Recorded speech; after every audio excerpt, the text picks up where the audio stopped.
Alright, in this video I'm going to show you how to resize an image to put into your website. And a lot of people get stuck on this, mainly because they take the photo with their digital camera and it comes out at about 2 megabytes, which is huge for a website.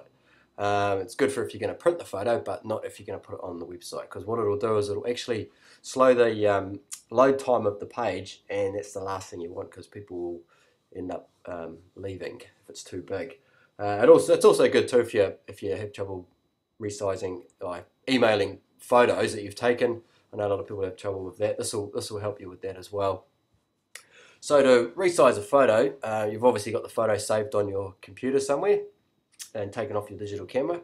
So what we want to do is we want to go to a website called, here it is here, www.picresize.com. So just type that into your web browser.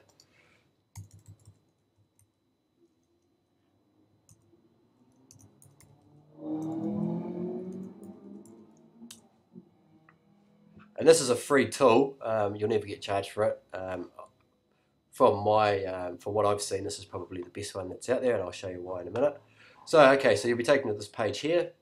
Just click on the browse button, and then look for the photo that you would like to resize. So my one is this one here, and this photo here is 1.5 megabytes big, which is huge. We want to get it preferably under 100 kilobytes, which is a lot smaller than that. So if you're on a PC, you can actually right click it. I'm using a Mac, so it looks different, but if you're on a PC, you can actually use your mouse, right click it, go down to properties, and it'll tell you the size of the picture. Okay, so if we were to put this in a website here, this would be quite slow to load. It would also take up a lot of space on the server itself, so which will end up costing more in hosting as well. So that's one thing to remember. So okay, so find the picture, clicked on it, click open. You'll see the location of where it is here, and then click continue. It'll upload that photo to this website.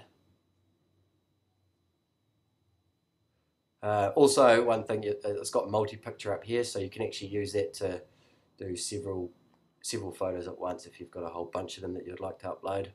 So depending on the size of the photo will depend on how long this part here takes. Okay, so here's our picture here of a truck.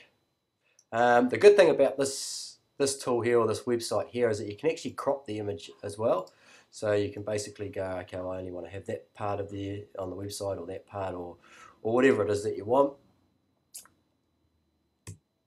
You can also rotate the image as well, 90 degrees left or right. So if you've taken the photo with the camera the wrong way. Okay, so we don't want to crop it for this one.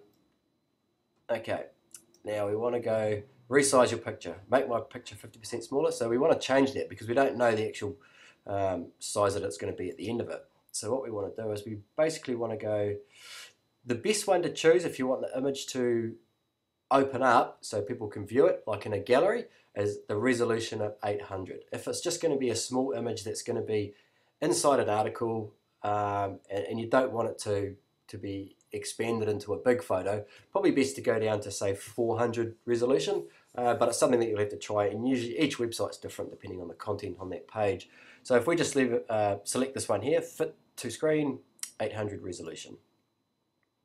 And you can apply special effects if you want to, if that's what you want to do to your photo. That's cool. So leave it as a JPEG, JPEG quality, just leave it at better, and then go, I'm done. Please resize my pictures.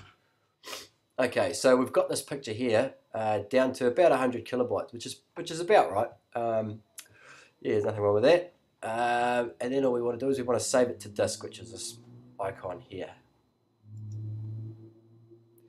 And it'll ask you, I'm on a Mac, it looks a little bit different, but it will ask you what you want to do with that image now. So I'm just going to save it.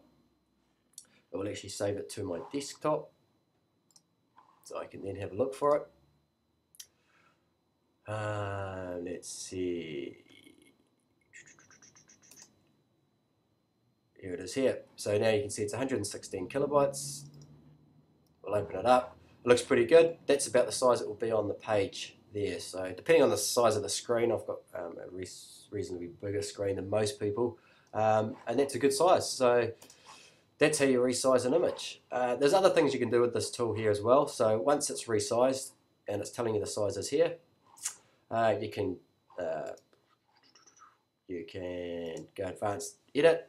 This is more if you've probably got photos of your family or your mates or whatever and you want to email them. And you can go into this here and there's even more tools you can do here. So you can put an effect on it, such as make it look like Polaroids. See what that does? Oh, there we go, it looks like Polaroids.